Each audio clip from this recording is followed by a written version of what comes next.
Good day everyone, I'm Jenna B. Cruz and now I will present the continuation of the mental characteristics of salespeople, the famous 5 P's of successful selling, and the manners that a salesman ought to observe. What is ambition? It is the strong drive to succeed and to reach goals. So, importante bang ang salesman is merong ambition? Of course, because ang ambition or having an ambition, ito yung nagpapamotivate sa isang salesman. For example, ikaw as a salesman, gusto mong, kunwari, makakota or makabenta ng 100 products. Siyempre, having a goal, bibigay mo lahat ng makakaya mo para ma-reach mo yung goal na yon. So, after mo ma-reach yung goal na yon, of course, magkakaroon ka na naman ng panibagong goal para maging successful na salesman ka. At, syempre, ang goal mo rin is para humusay ka at, kumbaga, ma-reach pa yung the best version of yourself. Adaptability. Sabi nga dito, a salesman must be flexible. What do you mean by flexible? So, hindi yung flexible na kaya mo makapag-split, ganyan. Ang flexible is, excuse me, the ability to adjust to changing situations and customer needs. Dapat, as a salesman, kailangan flexible ka in a way na kung ano man yung situation na nararanasan mo or bigla mong naranasan, is kaya mong i-handle yon. For example, when a buyer needs a product na, kunwari, on a budget lang siya. So, as a salesman, dapat handa kang mag-offer ng alternative na product na pasok sa budget niya. Of course, ang goal natin as a salesman is ma-handle or mabigay yung mga needs and wants ng customers natin. The industry. Diligence in unemployment or pursuit is often termed as industry. Tandaan nyo yan Industrious salespeople spend time wisely. So, industry means hardworking and diligent in sales efforts. So, alam nyo naman, as a salesman, or kahit anong trabaho pa yan, importante na masipag tayo. Bakit? Sabi nga dito, spend time wisely. Dapat, wala tayong sinasayang na oras o panahon. Of course, sabihin natin, for example, nasa store ka. Tapos, may maraming dumadaan na tao or potential customers. Siyempre, ano ang una mong gagawin? Ang gagawin mo, sa makakaya mo, dapat, as much as possible, mag-approach ka ng mga tao na maaring may gusto or makabili ng product mo. Imbis na tatayo ka lang dyan sa gilid, wala kang ginagawa or mag-phone ka lang, diba, sayang. Sayang yung oras at panahon na isipin mo, kung in-approach mo yung customer na yon, hindi mo alam, pwede pa lang tumaas yung sales nyo. Kung wala kang ginawa, di walang bumili. O diba, sayang. Sayang ng oras, panahon, at syempre, sayang sa pera. Ang main goal mo as a salesman is kumita ng pera. Diba? Observation. It is the full recognition and notation of facts and occurrences. Ito, as a salesman, dapat tayo maging alert and maging attentive lalo na sa mga potential customers natin. Magbigay tayo ng isang product na, kuwari, focused siya for skin whitening. Napansin mo, parang may mga tao din na naghahanap na, kunwari, for oil control.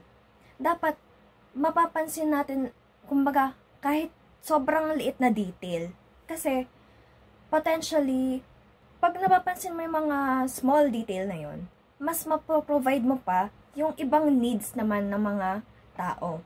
Hindi lang focus sa pang skin whitening, di makapag-offer ka pa ng pang oil control, di ba? Dapat lahat ng mga potential na problema or mga kailangan ng isang tao is dapat alam mo at aalamin mo. parang makakatulong din yan sa pag-innovate ng product mo eh.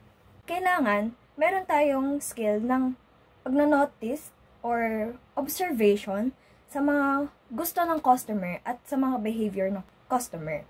Enthusiasm is the fiery spirit that makes a salesman enjoy his work.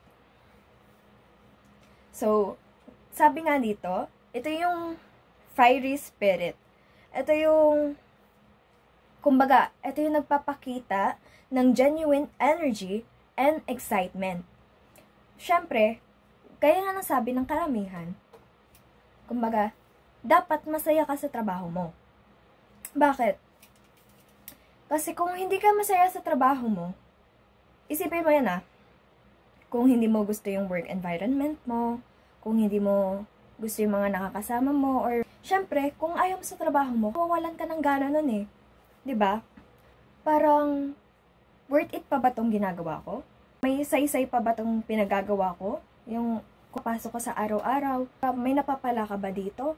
O, 'di ba kung sabihin natin, masaya ka sa trabaho mo, edi, iba yung motivation dun na nag-enjoy ka sa trabaho mo. Papasok ka na maaga, prepare mo yung sarili mo, yung handa ka kasi gusto mo yung ginagawa mo. Yun kasi yung importante. Kumbaga, dun ka sa masaya ka. Dun ka sa nag-enjoy ka. 'Di ba? Wala naman kasing may gusto or magstay sa trabaho na hindi ka masaya. Courtesy. This is the virtue is related to respect and consideration of others.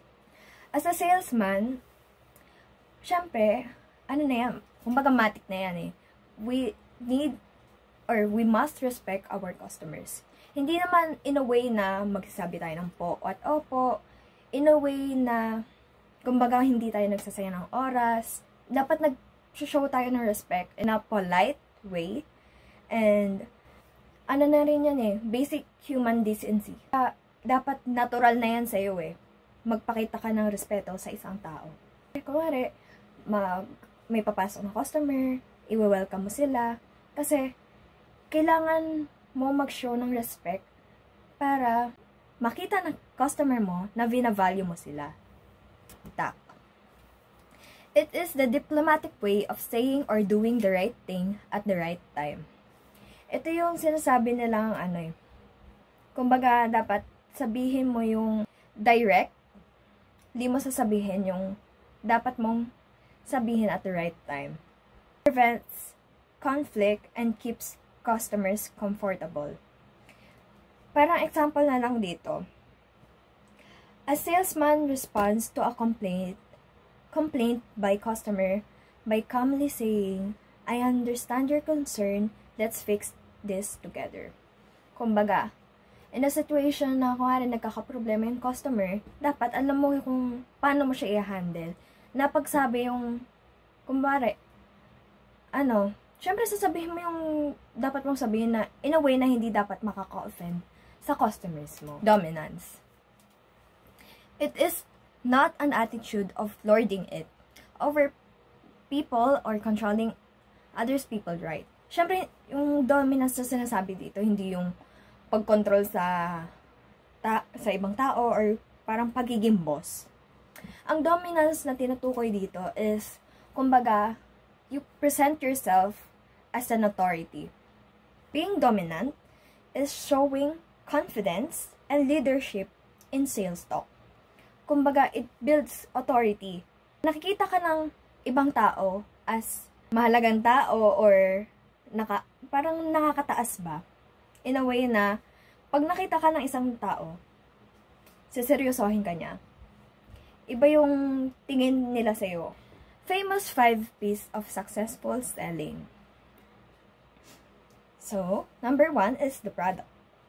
Of course, the product is the item or service being sold.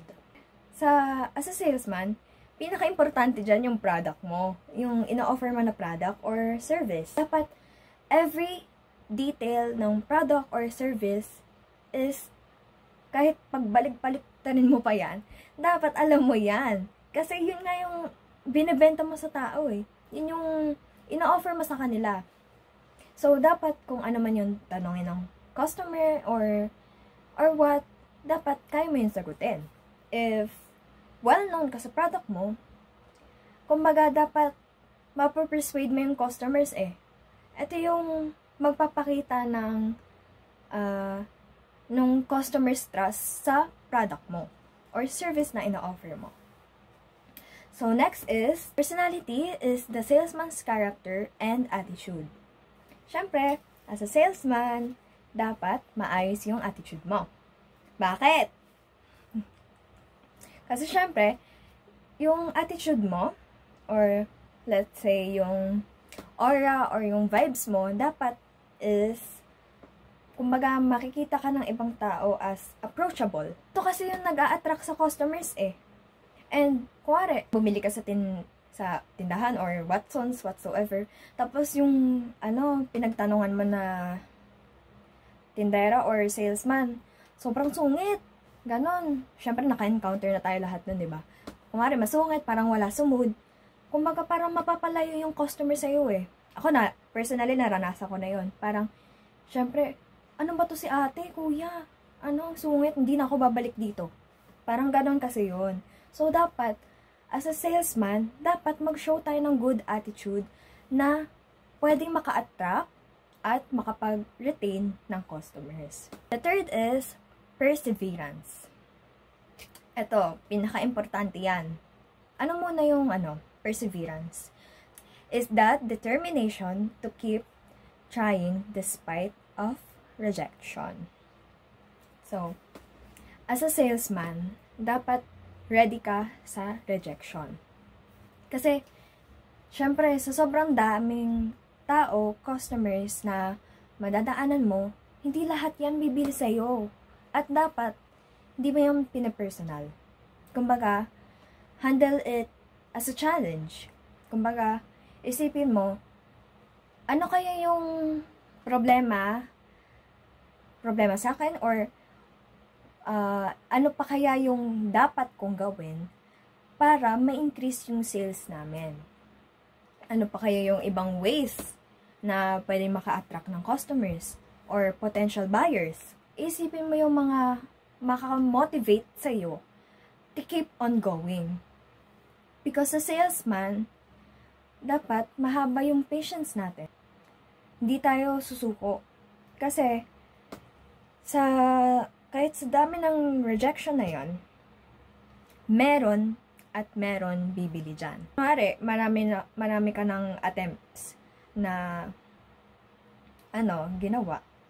Hindi lang dun yun yung matatapos eh. Kumbaga, dapat keep on going lang hanggang sa ma-reach mo yung goal mo. Fourth is prospect. Ano ba yung prospect? A prospect is a potential customer who may buy the product. Ayan. Pinag-uusapan na natin yung mga potential customers. So, dapat, as a salesman, huwag natin sila i-judge. I-judge agad. Kumbaga, don't judge a book by its cover. Eto. Siguro nakita nyo na yung mga FB shorts na yung sales lady, ganyan. Parang makita lang isang customer, kumari, nakapambahay lang, ganon. Parang hindi na nila papansinin. Syempre, dapat hindi tayo ganon. Dapat tayo maging fair.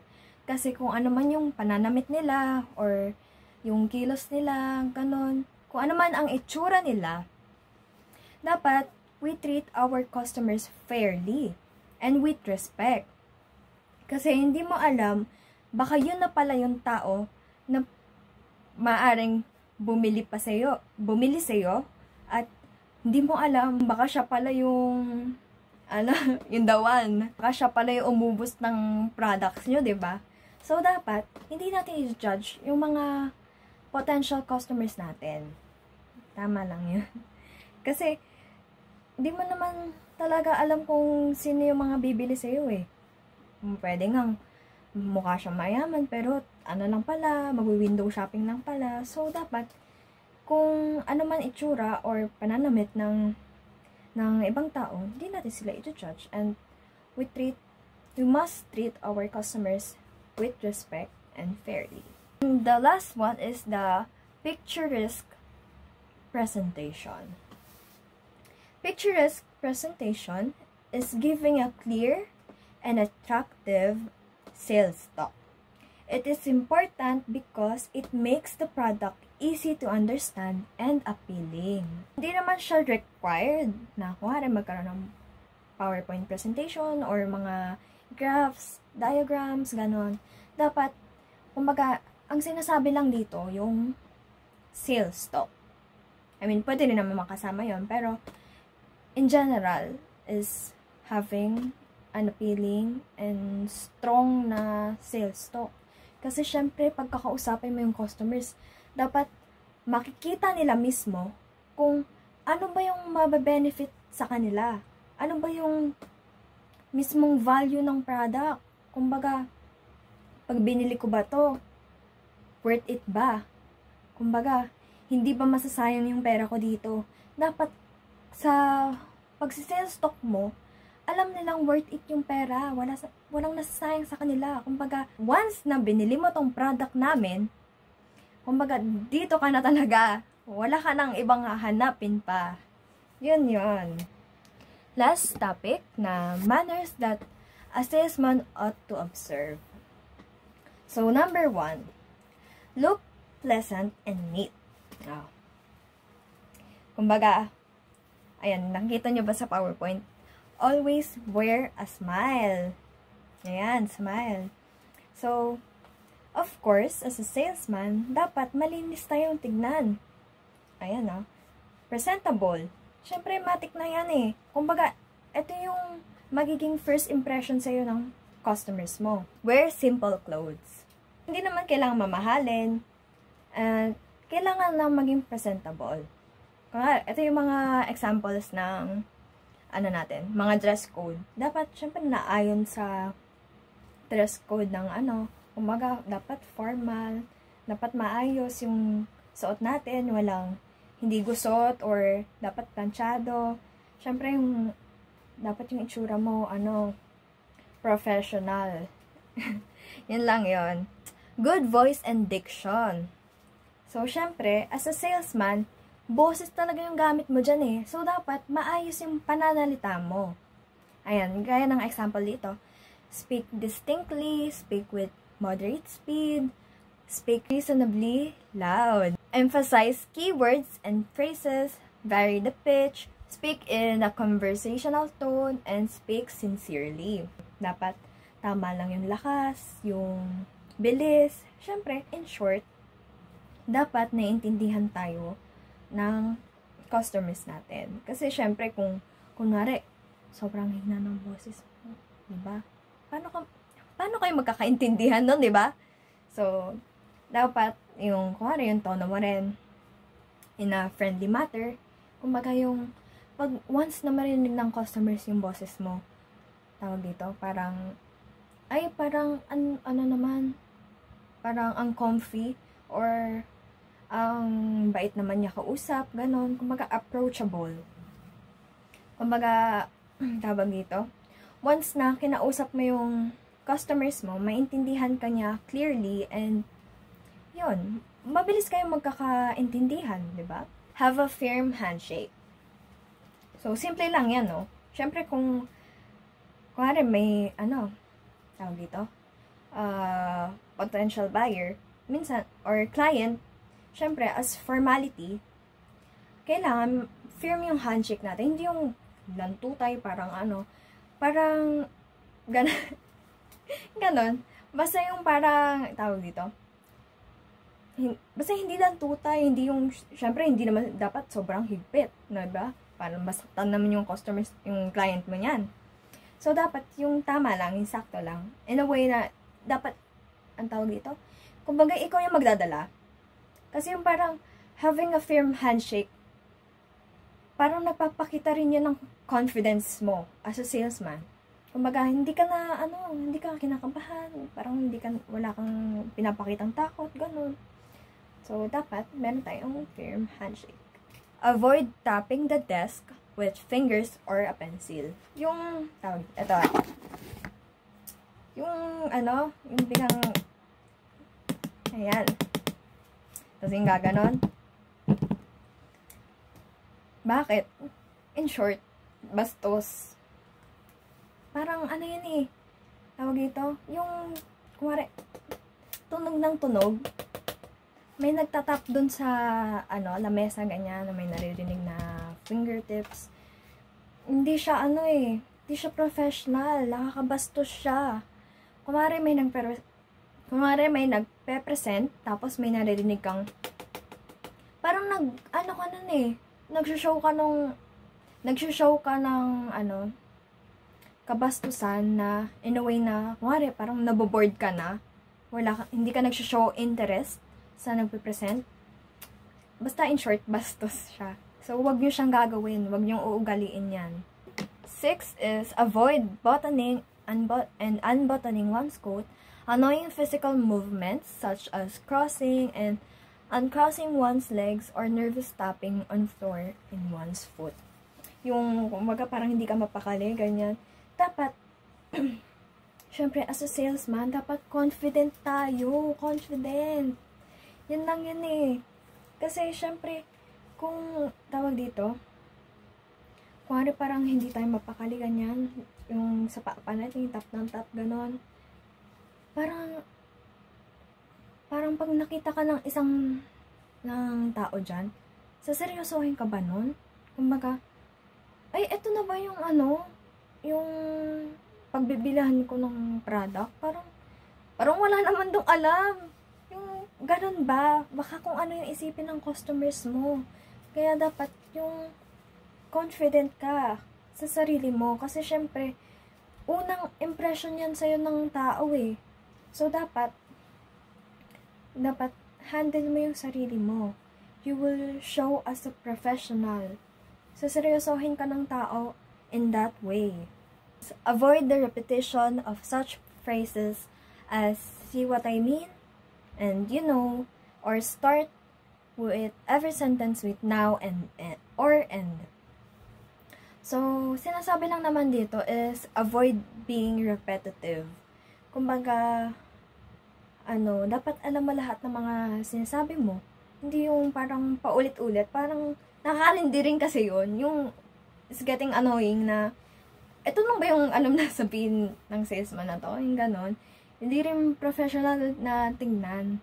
So, dapat, as a salesman, since pinapractice nga natin yung good voice and diction natin, syempre, might as well as practicein or palawakan rin natin ang ating vocabulary.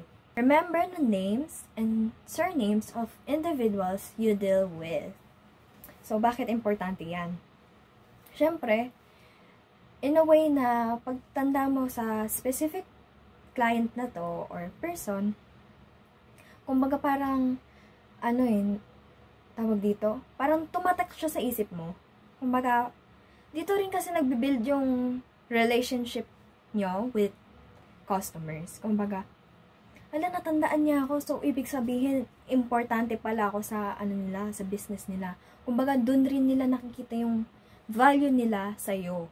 Hindi yung, kuwari, ay, naging customer ko na pala to, hindi ko alam. Kasi parang, ang magiging impression sa kanila, ng customers is parang, ay, hindi na ako natatandaan nito. Parang, feeling ko, pinagbentahan lang ako nito kasi kailangan na ng pera, ganyan. So, dapat, kinikilala mo rin yung mga customers mo. Lalong-lalo na, yung mga loyal customers mo. Kasi, syempre, kumbaga, akala ng customers mo, meron na kayong, kumbaga, relationship sa isa't isa. Kumbaga, suki na siya eh. Kumbaga, malaki na rin yung inambag niya sa company at sa products mo. So, dapat kilalanin mo siya. Hindi lang yung, kumbaga, hindi lang pera yung nakikita mo sa customer na yun eh. Relationship din. So, dapat pinapahalagahan din natin yung mga relationship na nabibuild natin sa ating customers.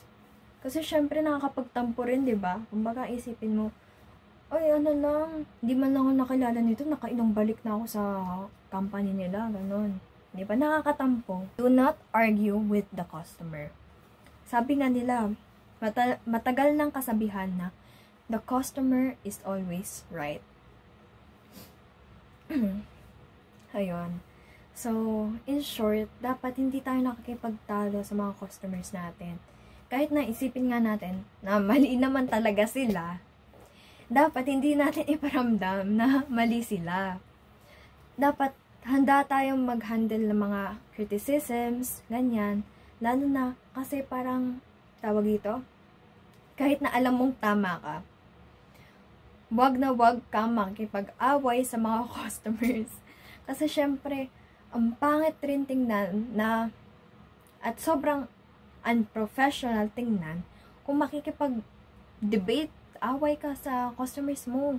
Kasi ang pangit tingnan nun, diba? Parang, iba yung, parang, kumbaga, iba rin yung nire-represent mo sa company nyo. Magiging bad image yun eh. So, dapat, kung ano man yung conflict, dapat, kumari, i-handle mo siya in a way na mapapakalma muna yung customers, ganon. So, basta, i-handle mo siya in a way na nire-respeto pa rin yung customers. Basta, ma-prevent lang yung mga scenario na nakikipagtalo sa customers. We must handle it professionally and calmly. Avoid stepping on sentences. So, ayan. Syempre, as a salesman, dito nga, tawag dito, syempre, una mo talagang gagawin dyan is makikipag-usap sa customers mo. Excuse me. Makipag-usap sa customers mo. So, kuwari, may complaint yung customers mo, wag mo siya puputulin agad. Kumaga, nagsasalita pa lang yung customers mo, tapos sabi mo agad, sige sir, alam ko na yan, yung parang ganyan. Huwag mo siya papangunahan. Hayaan mo siyang mag-express ng emotions niya. Hayaan mo siyang mag-express ng mga gusto niya pang sabihin. Bakit? Nakakabastos. Siyempre, sino ba naman, di ba nagsasalita ka? Sino ba naman may gusto na bigla kang pang, paghihintuin? Pahihintuin? Yung ganon, like, pwede wait lang. Patapusin mo muna ako.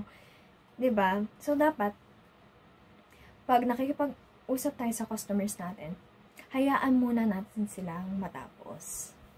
'Di ba? Para, syempre, kumbaga, mailabas mo na lahat ng gustong sabihin ng customers mo at tsaka mo siya tutulungan. Yan lang. So, yun lang pala yung mga dapat natandaan na dapat attitude ng salesman and dapat yung mental characteristics at tandaan rin natin yung mga importante na 5 P's of successful selling. Because ito yung mga bagay na makakatulong sa atin as a future salesman. So, yun lang. And thank you for listening. Once again, I'm Jenna B. Cruz. Good morning everyone, my name is Eliza Peach Reyes at ang topic na i-discuss ko sa inyo ay ang behavioral patterns of inferior and superior salesman at ang 10 commandments of selling. Okay, start na tayo kay behavioral patterns of inferior and superior salesman. Papaliwanag ko na lang dito ang similarities nila at ang difference nila. Kay inferior salesman at superior salesman, so number 1, holds regular sales meeting with his salesman. Ang similarities nila ay both silang nag-hold or gumagawa or nagkakonduct ng sales meeting. Ang pinagkaiba lang, si inferior salesman, siya ay specifically na gumagawa lang ng meeting sa kanyang mga salesmen o kanya sa mga hawak niya. Tapos si superior salesman naman, dito ay hindi lang yung salesman ang kasama niya, kundi ang mga stakeholders. Kumbaga, mas broad siya. Mas malaki yung sakop niya compare kay inferior salesman. And sa number 2 naman, make sales calls with salesman. Yan nga, similarities nila yon na pareho silang gumagawa ng call. Kasama yung kanilang mga salesman. And ang difference naman nilang dalawa, hindi sila totally magkaiba. Siguro ang pinagkaiba lang nila ay yung si superior salesman, siya yung more on nagko-coach kung paano paano i-deliver na mas maayos yung call dun sa tao. Number 3 naman, inferior salesman makes forecast of future personal requirements in his districts. Superior salesman makes forecast of personal requirements in his district. Okay. Ang similarities nila ay both silang nagfo-forecast for stopping needs. Tapos, ang difference naman nilang dalawa, si inferior salesman, nagfo-focus lang siya sa numbers on the future. Kumbaga, yung estimation niya, yung parang kikitain lang. Pero dito kay superior salesman, nagfo-focus siya hindi lang dun sa numbers, kumbaga sa kikitain. Nagfo-focus siya pati sa quality at saka sustainability para mas maganda yung presentation sa mga tao. Kumbaga, yun nga sinasabi na para magkaroon ng repeat sales. Repeat sale. Yun nga. Basta yun. Sa inferior salesman naman, sa number 4, make sales forecast for his district. And superior salesman makes sales forecast. Okay. Yun nga. Both silang nagpo-forecast ng sale. Ang difference naman nila, si inferior salesman is limited to his district. And si superior salesman naman ay nagpo-forecast siya wider sa organizationals. Number 5, inferior salesman consults with the corporate marketing research department on competitive activity in his district. Kay superior salesman naman, consults with the marketing research department on competitive activity. Ang similarities nila, both seek insights from research. Difference naman nila, si inferior salesman, nagko-consult lang siya para dun sa kanyang district. While si superior naman, tinitignan niya ng mas broader yung research na yon para magkaroon ng broader competitive strategies. 6 naman, inferior salesman is consulted regularly on the use of advertising and sales promotion for use in his district, while superior salesman trains salesmen. Yun nga, si inferior salesman, nagko-consult lang siya. While si superior salesman naman, ay actively develops and trains people. Inferior salesman naman, number 7, is including in a long-range market planning discussion, while superior salesman is consulted regularly in advertising and sales promotion. Ang similarities nilang dalawa, pareho silang involved in decision-making beyond day-to-day task. Ang difference naman nila, inferior salesman plays a passive role, and si superior salesman actively advises and contributes. Number 8, inferior salesman prepares expense budget for his district, while superior salesman reviews and recommends changes in compensation. Similarities nila, both silang involved in financial planning. Ang difference naman nila, inferior salesman limits himself to cost control. Ang superior salesman naman influence compensation which impacts motivation and performance. Okay, inferior salesman, number 9, establishes standards for salesman's performance, while superior salesman is included in long-range planning. Both sila are concerned with growth and improvement. Ang difference nila, si inferior salesman focuses on controlling salesman output, while superior salesman contributes to the company's long-term direction. Dito naman, wala nang nakalagay dito kay inferior salesman sa number 10. Kumbaga kay superior salesman na lang siya. Nakalagay dito, establishes standards for salesmen. Yun nga, yun na yung nakalagay. Both na lang daw silang nagsiset ng performance expectations. While the difference naman, superior salesman sets company-wide standards, while inferior salesman does so only for para mas ginagawa niya na lang yun para sa district niya. Hirap mag-English ah. Superior salesman naman nakalagay dito na recruits and selects salesmen. Similarity wala.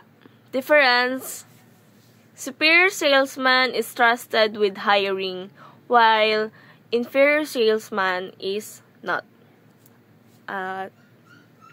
Sunod naman ay ang 10 Commandments of Selling.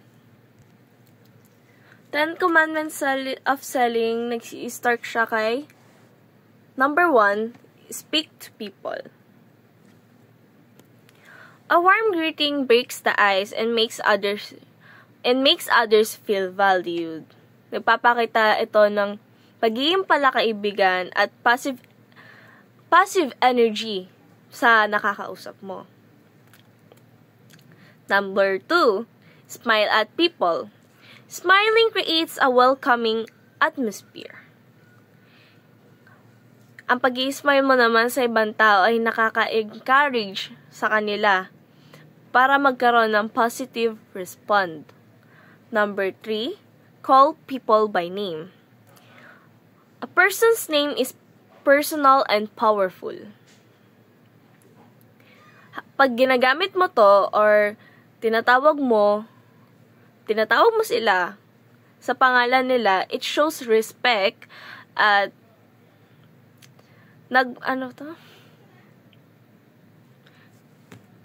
at parang mas nafe-feel nila na genuine kang tao. Kumbaga, tumatatak sa isip nila na kilala ko na itong taong to. Ganon. Yan. Number 4, be friendly and helpful. If you want friends or customers, you need to be approachable. Offering help builds trust and strengthens relationship. 5, be cordial. Treat everyone interactions as important. Makipag-usap ka sa kanila ng mahinahon at professional, maayos. Kahit na yung pag-uusap nyo ay napakaikli lang. Kumbaga, nagpapakita din sa kanila yan ng good relationship sa iyo or good dealing with you. Kasi, naging professional ka sa kanila and malay mo sa ngayon o bukas, if ever man hindi siya na bumili sa'yo ngayon, sa mga susunod na araw ay bibili siya sa'yo. Kasi napaka-genuine mong tao at marunong ka makisama sa kanila. Okay. Number 6, be genuinely interested in people. Show real curiosity and concern for others, not just for business reasons.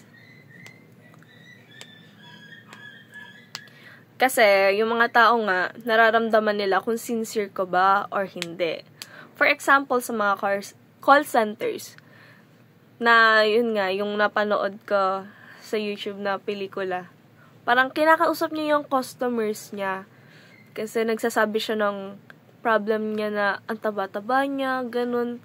Tapos, ang sinagot naman sa kanya ni sino ba yung, si Pokwang, sinabi niya doon na, ay, ganyan din yung nararamdaman ko.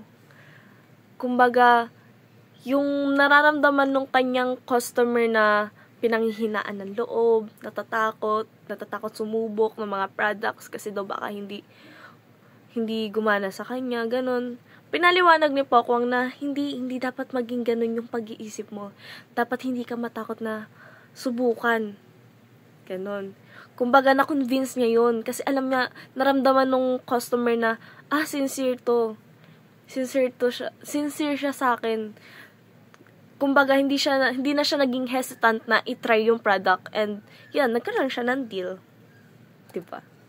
Number 7, be generous with praise. Recognize and appreciate people's efforts. Yun nga. For example, kunyari si customer. Tapos makikipagkita siya sa'yo. Si client mo. Tapos nakaayos siya. Siyempre, batiin mo, "Hi ma'am, good morning ma'am. Napakaganda nyo today. Napaka-blooming nyo." O, diba? Kumbaga, ang sarap sa feeling nun na masabihan ka ng ganon. Pero, bibigay ng praise o pagbati sa kanila, sa looks nila, dapat maging sensitive ka. Kumbaga, hindi lahat ng sasabihin mo or naiisip mo, dapat ay sasabihin mo lahat sa kanya. Kasi malay mo, hindi pala siya magustuhan sa praise mo, edi sumama loob nun sa'yo. Kahit napaka-generous mo sa praise, huwag kang magsasabi mag-aanlinlangan na magsabi ng ibang words. Baka mamaya, yun yung reason, baka hindi na siya bumili sa'yo.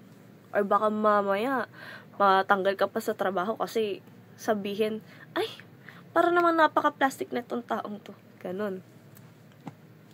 Number 8, be considerate of feelings of others. Respect how others feel. Yun nga. Katulad nung kanina nga na sinabi ko kay number 6. Yan. Kumbaga, di ba nga si Pokwang nag-open siya, yung client ni Pokwang, nag-open siya sa nararamdaman niya. Yun nga, kapag nag-open up sa'yo yung tao, pakinggan mo lang siya. Kumbaga, pakinggan mo lang siya, hindi mo, dapat naiintindihan mo, nagigets mo yung nararamdaman niya. Huwag mo siyang, tawag dito? Huwag mo i-invalidate yung feelings niya. Para kung ganon, sa ganong paraan, magkakaroon kayo ng good connection ng client mo. Baka sa mga susunod, maging loyal customer pa siya, di ba? Kaya, win-win. Number 9, be thoughtful of opinions of others. Listen with respect, even if you disagree. Yun nga, katulad kay number 8, pakinggan mo lang din sila. Kumbaga, wag mong isipin yung hindi mo i-set aside mo muna yung perspective na iniisip mo. Kung alam mo namang sa tingin mo may problem si client, o mo i-set aside yung feelings niya. Kumbaga, pakinggan mo lang siya, makinig ka lang sa kanya. Kung ganon, makaka-create ka ng mutual respect. Number 10, be alert to give service. Always look for ways to help.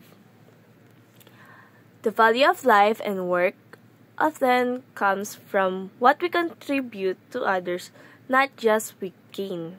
Yun nga. Yun na yun.